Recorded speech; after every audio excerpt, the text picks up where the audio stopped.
Hey Yarn Gang, Nikki at Bunnycraft Oxford here with another dye with me video. Before we get to the dyeing, I wanted to say thank you to everyone that commented on the last video that I put out and got in touch. I had some really nice messages about taking care of myself and how much my videos mean to you, and it was just, oh, it filled my heart with joy, and it made me really happy. There were also some suggestions about possibly doing a live one weekend, so I'm going to have a look and find a free weekend in March. I'm hoping I have a free weekend in March, and try and set up a live one Saturday afternoon to try and catch as many sort of time zones as I can, while also not, being awake at a really strange time. And then I'll post it on social media, and I'll try and post a couple of messages on here, because I know YouTube can kind of do like launches and stuff that lets you know. But once I figure out how live works on YouTube, I'll set one up, and then it'll be really nice, because I'll actually be able to chat with you, which is really exciting. I'm really excited about that. Anyway, so happy Valentine's Day for this week. I know it was on Monday, but you're seeing this on Saturday. So Tom and I don't celebrate Valentine's Day. We think it's a bunch of nonsense, to be honest. We just think it's a way for corporations to make money off of people's love and affection. So we just kind of do our own thing, which is mainly sitting on the couch and playing computer games together. Which is kind of the best Valentine's Day, really. So in lieu of that, I've had this very soft and gentle colourway in mind for a little while. I'm not going to be measuring anything. I'm literally just going to do everything by eye. So we're likely not going to end up with what I have in mind, but we'll get us halfway there. So I'm going to turn the camera around and we'll do some dyeing. Okay, so we have my half size catering pan. It's half size as in the size of it, and also half size as in the depth of it. You can get ones that are literally quite as deep as this, but I don't actually know how deep it is. Not that it matters. And in here we have about 8 cups of water and 1 teaspoon of citric acid. The colours we're going to be playing around with today are hyacinth. So it's a really soft purple. And the idea is that I'm going to first create a hyacinth base that's going to be very pastel. And then we're going to do some speckles, and the speckling is going to use some of the espresso bean, because I reckon that's going to break beautifully and give us some different tones. Some gold ochre and some spruce green. Now, we have, what is that?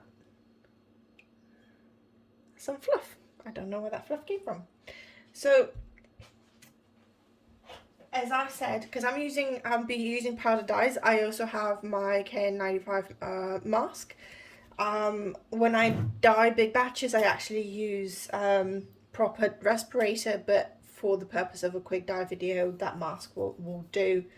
And as I said, I'm not going to be doing any measurements at all. I have a 100 grams of 8% merino, 20% nylon DK yarn, and then a mini that's a fingering mini that's just attached to the same thing. So we'll be dyeing 120 grams of yarn today. Oakley dokley. So the first thing I'm going to do is figure out how my mask works. There we go. I'm going to put that on, and we're going to put a tiny bit of the hyacinth in here. I just want just about enough to okay, no, what we're going to do is we're going to shut this back down, I'm going to put some gloves on because I do actually need to not have dyed hands for once for work later in the week. So, gloves. Now we can play with the dyes. So tiny, and like when I say tiny, I mean like tiny. And I know I'm again doing this completely the wrong way. I need to put this in a tiny little bit of water and actually mix it that way. But I really can't be bothered today.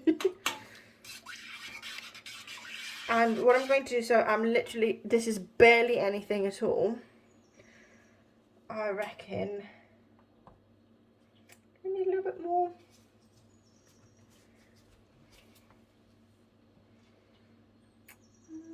Might need a little bit more. But here's the thing, we can always add more. Can you take it away there, can we? So, and I do want the base to be quite tonal. I just want it to basically have like a really pale purpley colour. So in it goes. The water is quite warm and I just dip my hand in it. And just going to move it around. We're definitely going to need more, but actually I quite like the tonality that we're getting. So maybe we won't need more. Move it around where the ties are. Oh. Hey, have you missed me knocking the camera around? But you haven't. Oh, this is the most beautiful pastel colour. I do I want any more depth?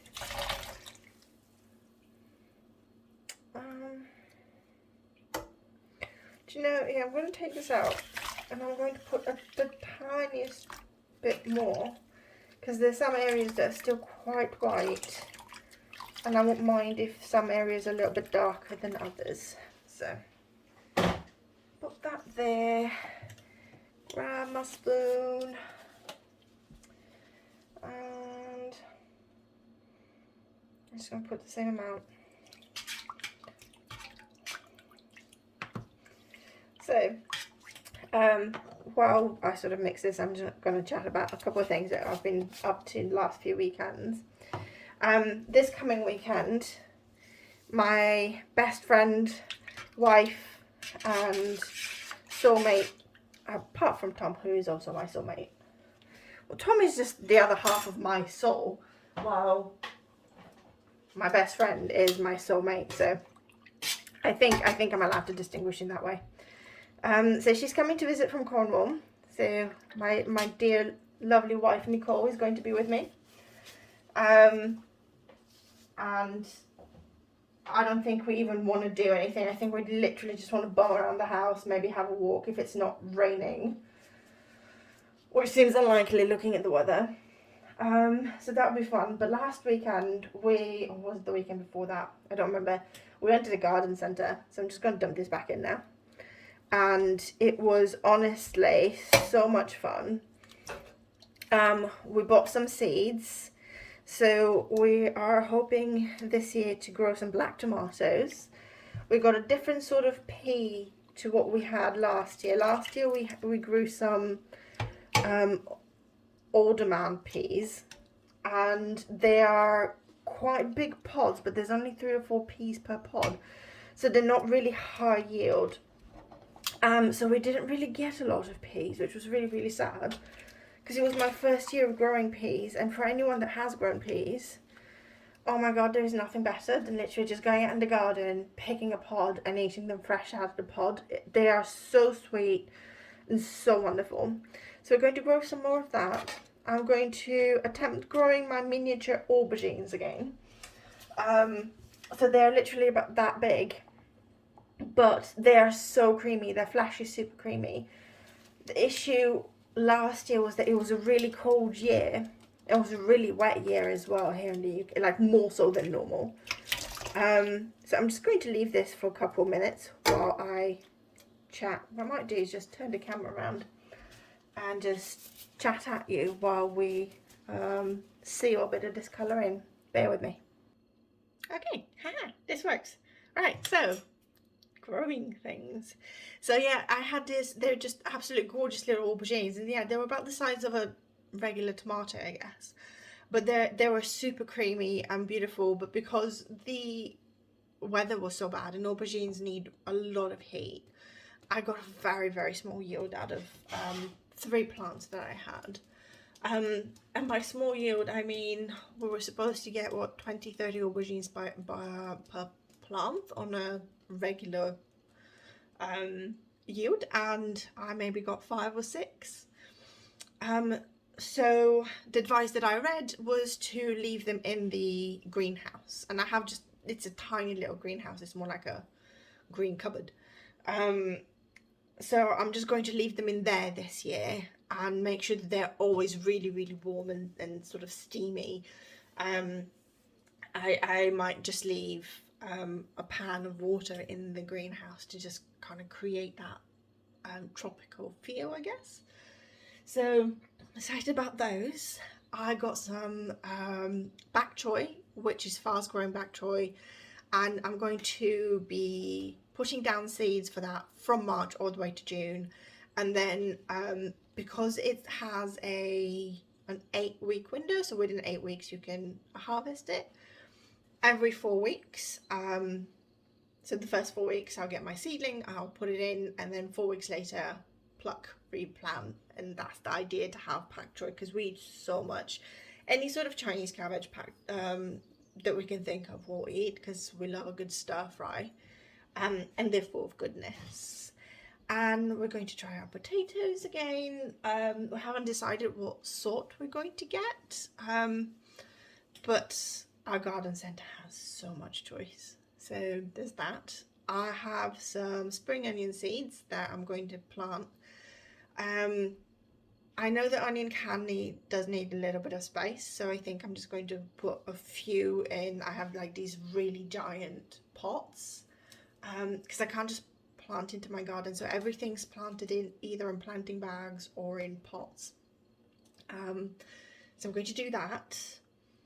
I have my chilies and my peppers. My chilies are on my windowsill and they have started blooming again, so I'm going to get another mad harvest of chilies. The thing is, I still haven't eaten my way through previous harvest of chilies, as in the one from autumn or the one from 2020 autumn, because we have a giant bag of chilies that's still frozen in the freezer, because you can freeze them. No, that's not true. We ate those and I refroze the new ones, because you can only keep them frozen for so long. I dried some of them as well, but we've eaten all of those dried chili flakes, because I've started putting them in everything. But yeah, so that's pretty much everything I'm growing. We have some pink French onions as well that we'll put down in a few pots as well. I will replant my basil. I don't need to replant my parsley, because apparently parsley will survive Armageddon. We have had frost after frost after frost from sort of November onwards. There's always been frost in the morning. Parsley doesn't care. It's just growing. It's just fine. It's out there in a giant pot in the garden, and it is marvellous. So I have fresh parsley all year round. And my celery is getting replanted because we ate all of it. It was really sad. I didn't get any celery root, and I think it's because the celery I'm using is literally like I'll buy a big celery stick from the market and I'll cut that bit off, grow roots, and then start sprouting new celery from there. And I think because it's commercial celery, it doesn't really grow in the same way. It definitely doesn't taste. It tastes so strong once you replant it in the garden, and it gets really, really quite chewy. So I might look for some celery seeds. But yeah, I think that's everything I'm growing. I don't think I'm going to do any peppers this year, because because the caterpillars love them. The caterpillars don't seem to care much about anything else. Not even the lettuces were that interesting to them. They ate all of my peppers, the whole plant. There's literally just sticks left. It was really upsetting. And I brought them in with some of my chilies from last year. And I spent most of September and October fighting caterpillars inside the house. That was a lot of fun. Okay, right. I'm happy with how long this has been in there. So I'm going to turn the camera back around. We're going to take some of the water away and then start some speckling. Righty ho. This is my favourite colour. I mean, purple is my favourite colour, end of story, along with red and green, although more green than red. Yeah, no, do you know what? I like colour, but out of all of the colours that I like, purple is my favourite. Okay, so I'm just going to take this out for a second because it's just easier to remove water without the yarn in there. I'm just going to take this, excuse my messy hob, I'm going to take this to the sink.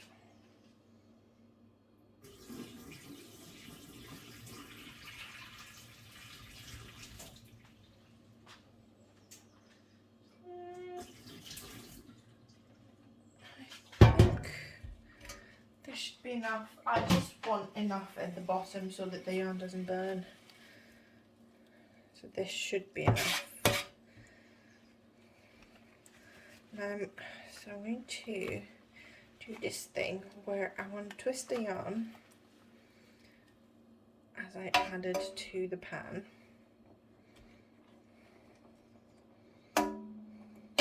So that way when I speckle, it's actually going to be all over the yarn. Now we obviously have the mini as well, but you can see the mini kind of coming through. The mini's a higher twist, so at least I can see the mini coming through. So let's take these clothes off because they're wet. And I'm going to turn this down. I'm going to put my mask on. And then I think I'm going to start with the yellow. What I hate about these jars is that it's really difficult to put your finger in, the little jacquard ones. So, oh, I'm already spraying, so I guess I'll just go. I'm just going to tap tap.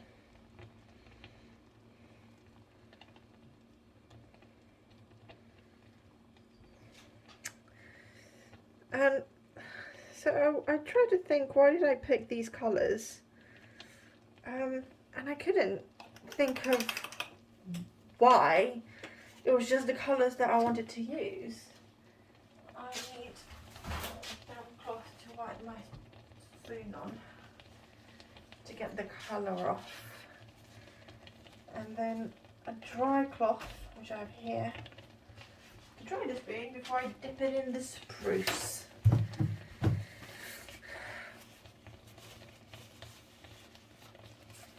Okay, so all of the colours that we're speckling with are actually quite pigmented, so I'm trying to be careful.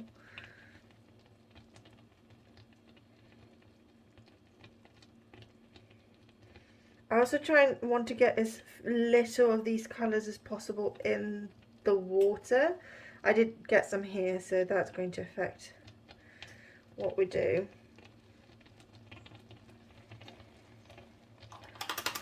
Oh, my glasses are steaming up in every way possible. Okay,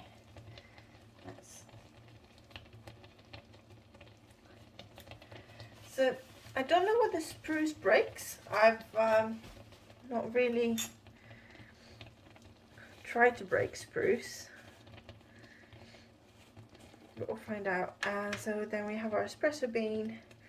I'm just going to pinch a little bit with my finger and just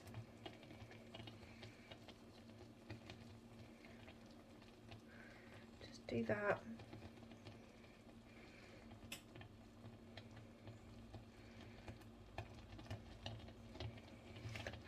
So one of the other reasons why I twisted this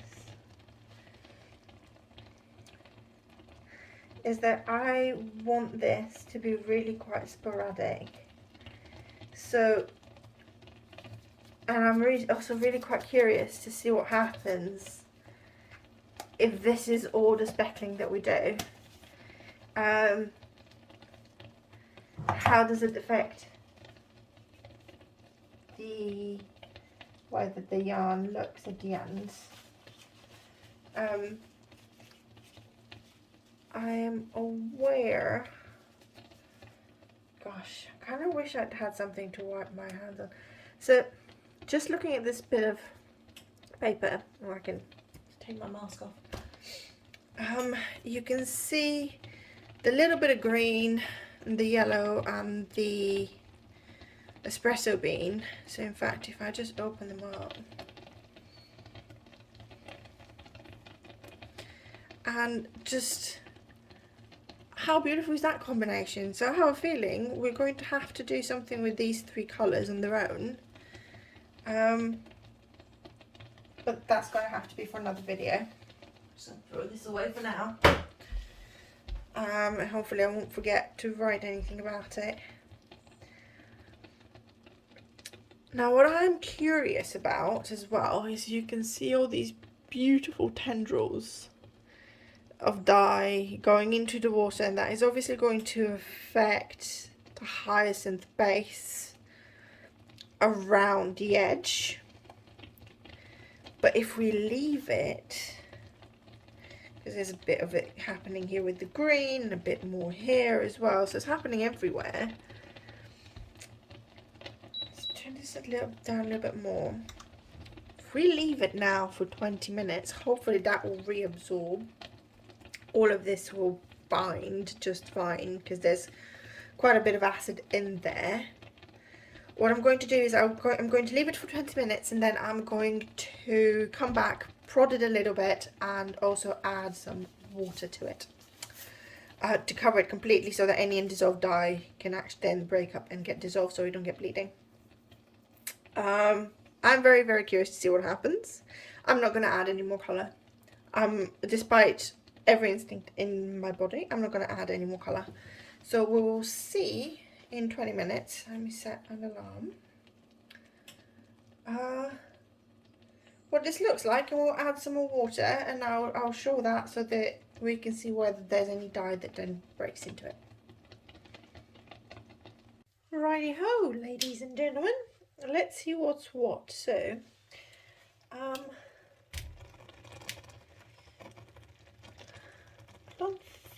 I think it's all kind of stuck in the yarn now.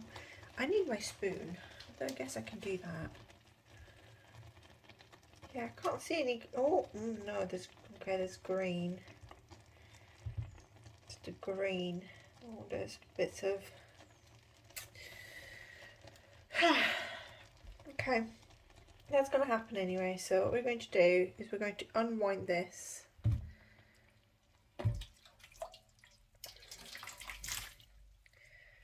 Going to pop it in the pan.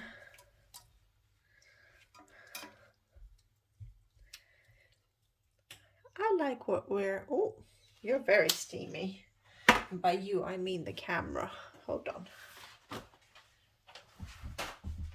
just gonna pause. Well, ain't that better? Right. What was I doing? Yes. Okay. So, I really like what we're seeing. I was thinking while I was waiting for this, what happens if I'm not happy with the colour coverage? And well, what happens is I can always add more, can't I? You know, if the yarn dries and I think, well, no, I want more speckles, more of this colour, because it's not really speckled, it's kind of almost turned into watercolours, which I quite like, then we can just add more. But now I'm just going to add a bit more water to make sure we've got plenty of it in here.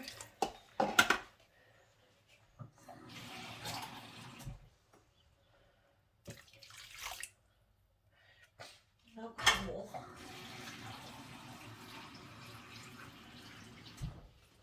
I want it quite free flowing, so there we go.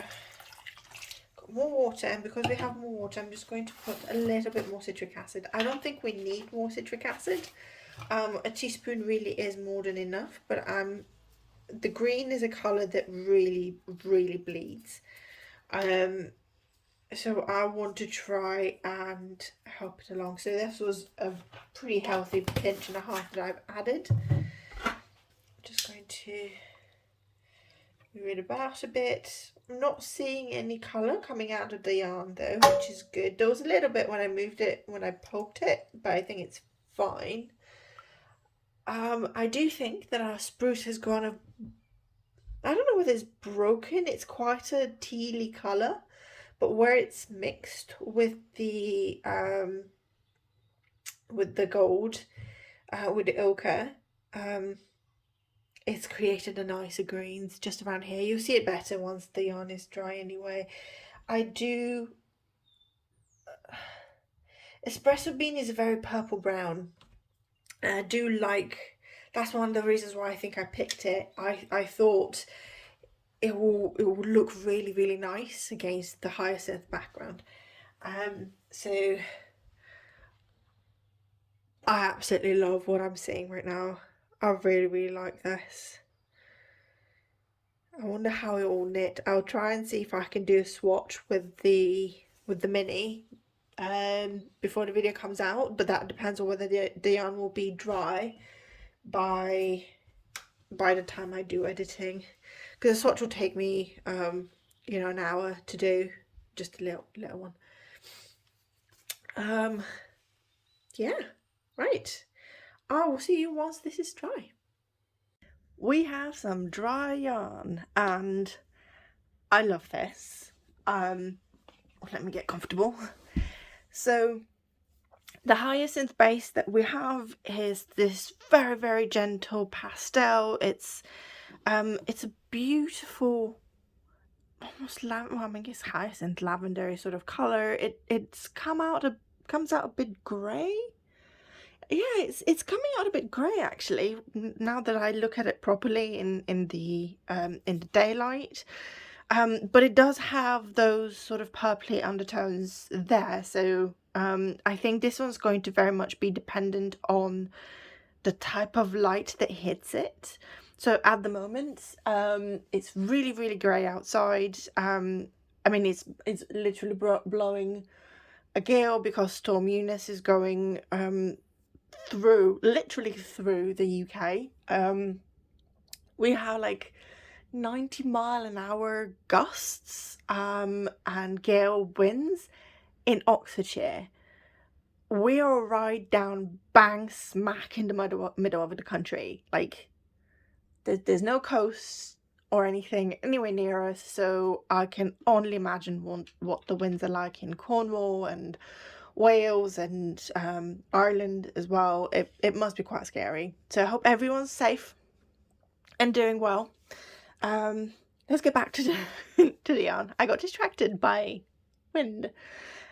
So yeah, I think if it was a little bit sunnier, if the light was warmer, then this would come across more purpley than grey. The speckles, and this is the little mini, I'll bring it up. The speckles that we did, they're more like big splotches really. I think they're beautiful. I absolutely love the way that the colours sort of spread and blended and created different shades. So let me get this up. Right. So by no means do we have even coverage of the speckles, but that was not our intention. My intention was to have these pops of colour come through. So here is the gold ochre, and you have this sort of burnt orange, and then it spreads into beautiful pastel oranges all around. We have the spruce, the spruce. So the spruce is very teal in places, and then where it's mixed with a bit of the ochre, we have a beautiful sort of forest green. I'll find a better place. Let's see, there we go. So yeah, you can see where it's mixed, we have beautiful greens, and then it's a very teal coloured green. absolutely love this area here where they're playing together. And then the coffee, the espresso bean, is just this sort of browny purple. It's more purple in my eyes. If anyone sees it as brown, let me know. But to me, it is just purple, especially when it is just on its own, or it has like a bit of the teal. It's just like a deep royal purple. But yeah, I mean, I love these pops of color. Unfortunately, I have not had time to getting it caught. Knit this into a swatch. I will try and do that and then put it on my Instagram at some point.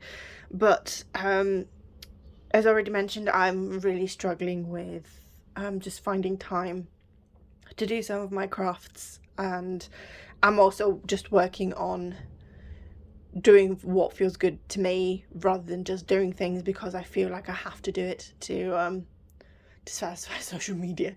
So yeah, this is our I mean, I'm not going to say Valentine's Day. I guess it was Valentine's Day on Monday, but I'm not going to say the Valentine's Day colorway. I'm going to say it's a spring colorway. I think it is a very nice spring colorway. It's not ridiculously bright, it's just more subtle. I think it's like the beginning of spring, there's still a bit of winter there, you know. It's yeah, that's how I feel about this anyway. Do let me know what you think in the comments below. Hit the thumbs up, subscribe if you're new to the channel. Hello, if you're new to the channel. You can see where my nails have been breaking. If you want to support the channel further, down in the links below there will be a link to the shop, where hopefully I would have had time to photograph and list this bad boy before the video comes out. Do keep an eye out on the shop because I just pop bits of yarn on there all the time. And there's also a buy me a coffee link. If you want to throw a coffee my way, then you know, do that. But yeah, thank you for joining me again, and I will see you soon. Bye bye.